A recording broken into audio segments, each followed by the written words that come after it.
couple of days later, I went back there, and he still had it in his hand. And as soon as I walked to the door, he started crying.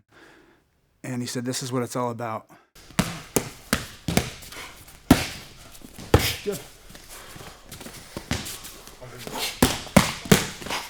My name's Cain Spaulding. I am the owner at West Coast Fight Club in Ferndale, Washington. We really pride ourselves on building a strong team from the ground up. And I feel like no matter what struggles of life you come from, you have a home with us. And I think that really shines through with a lot of our members and our fighting spirit that we have here at West Coast. A little bit about me. I grew up right here in Birch Bay. We were pretty poor. We had to get buckets of water just to flush our toilets, and we had food stamps and all that stuff. Parents were into the drugs situation, so saw a lot of stuff that was pretty hard to deal with. A lot of arguing, a lot of fighting going on. I knew in my soul that it didn't feel right. A lot of that stuff didn't feel right, and I just kind of turned to other things, got into wrestling, and that really was a key pivotal point in my life that I feel like, okay, this is somewhere I belong. I feel like I can get all this tension that I've had built up throughout the years from different stuff in my life to where I can kind of focus on this and just kind of let it all out with that. Going through school, small school, single A, I ended up kind of bumping into, people that were similar backgrounds, poor, and obviously we became friends because they were dealing with a lot of the same struggles. So a lot of those friends, freshman, junior, senior, they started dealing drugs, a lot of those guys. And I didn't really take to that at all. I knew that wasn't my direction or my path, but I was still friends with them. I saw firsthand from my parents where that road goes, so that was kind of a blessing in disguise there. But I still remained friends with them and kind of hung out with them, but saw some of the stuff that they were doing I just didn't agree with, and continued wrestling, and then got into martial arts, I think my junior year.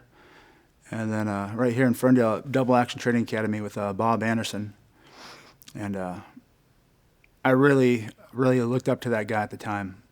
Prior to that, let me back up a little bit. Before all that, my wrestling coach in Blaine, Craig Foster, he was the person that first saw me for me. I feel like a lot of us, when we're growing up, we have a small nitpick environment or whatever, and if you fit in here, you fit in there, or you don't fit in at all. And I feel like a lot of the teachers, a small school, they didn't know how to teach me. I was more worried about what I was going to eat that night than what this fraction problem was. So I had like real life stuff that I was dealing with, and they just kind of didn't give me the attention that I needed. So it was like I struggled in school a little bit, but I graduated and everything. But it was people like Craig Foster, my wrestling coach, that saw me for me, and he saw that I had drive and motivation, and I was there to work. I was there to put in the work and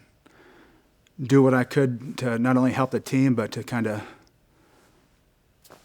help everybody, as whether they're walking from a nice, well-rounded family structure or from a broke and single mom or whatever type of family.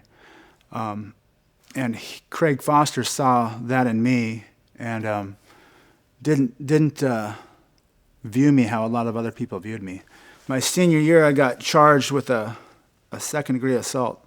And in high school, I wasn't a bully. I didn't ever pick on people, but if I saw people getting picked on, I wasn't okay with that. So there was guys always picking on these guys, and I would just be the one to say, "Hey, that's not okay." And then they're going to mouth off to me, and I ended up getting in fights a lot. And anyhow, I ended up getting thrown in juvie for a while, and my senior year.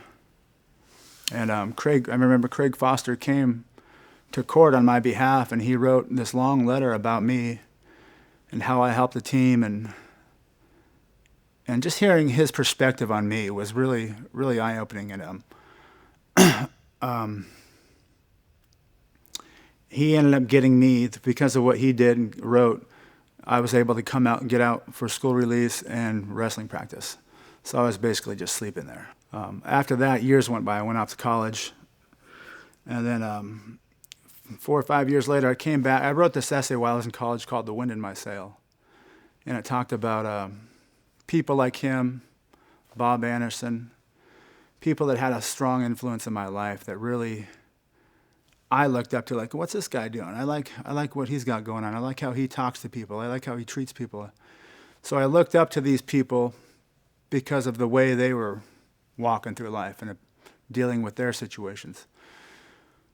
So when I wrote this essay, The Wind in My Sail, it talked about people like him and the influence and the impact that they had on me. And it was a lot of it was for me, just to kind of take a step back and acknowledge, how did I get from there to here? When my brother ended up over there, all my friends ended up on the wrong path. But I remember looking back and seeing it was this guy, this moment, and this guy that influenced me.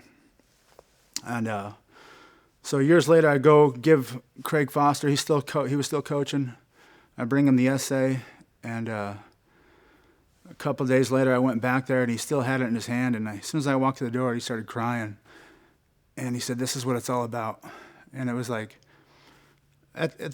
prior to that, I didn't realize how big of a thing that was. But I think in that moment, I realized, man, it just doesn't take much to just be grateful for those things. And now I'm in a position to be able to do the same thing for kids and adults, just people in general. I think there's a lot of broken spirits out there. And this is a place where we take the broken and just build a hard structure from the ground up. And that's kind of what West Coast is about. Good. Again, just like that, nice and slow. We'll progressively speed up.